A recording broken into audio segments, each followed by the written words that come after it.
Mr. Mübert, how did the world economy perform in December, and what does the DBIX tell us about it? Well, the DBIX, the Deutsche Bank indicator for the world economy, improved slightly. That was a positive surprise. But from a structural point of view, many economies are still heading towards recession. Mm-hmm. But what are the reasons for this surprisingly good performance of the DBIX? Well, the reason are better indicators in the United States and a stabilization or slightly improvement in China. Mm-hmm. So for both economies, we are a bit more optimistic that they will generate growth in 2012.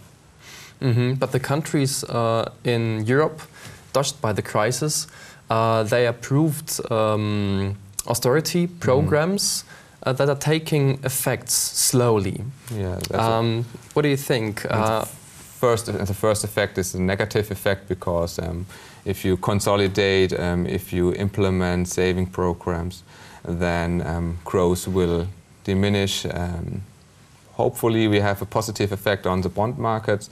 Maybe investors say, well, this consolidation program could work in the next months and next years, and then maybe we have lower interest rates, and maybe a few quarters later then growth picks up and the euro crisis will be less severe than it is at the moment. Mm-hmm. What do you think, when will this be? Within this year? Well, I mean, the most important month are now the most important month is the first half of 2012. Here we have a lot of programs, the fiscal compact between Merkel and Sarkozy and the whole European Monetary Union, the consolidation programs in Italy. We will see whether we will have a mild recession in peripheral countries or a more severe recession. So until summer 2012, I think it will be a difficult situation. Then maybe growth picks up again, and the euro crisis could be less severe than at the moment. Another thing, what's very obvious, the price rises are receding throughout Europe, USA and Asia as well. Although the central banks are flooding the market with money, how can you explain that? Isn't it, shouldn't it be the opposite way?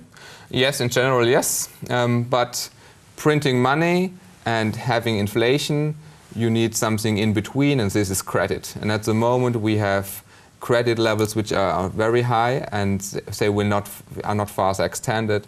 So credit is stabilizing, or we even see some deleveraging process in some countries. And due to these effects, we see no inflation. Inflation was driven by commodity prices, oil, energy, food prices.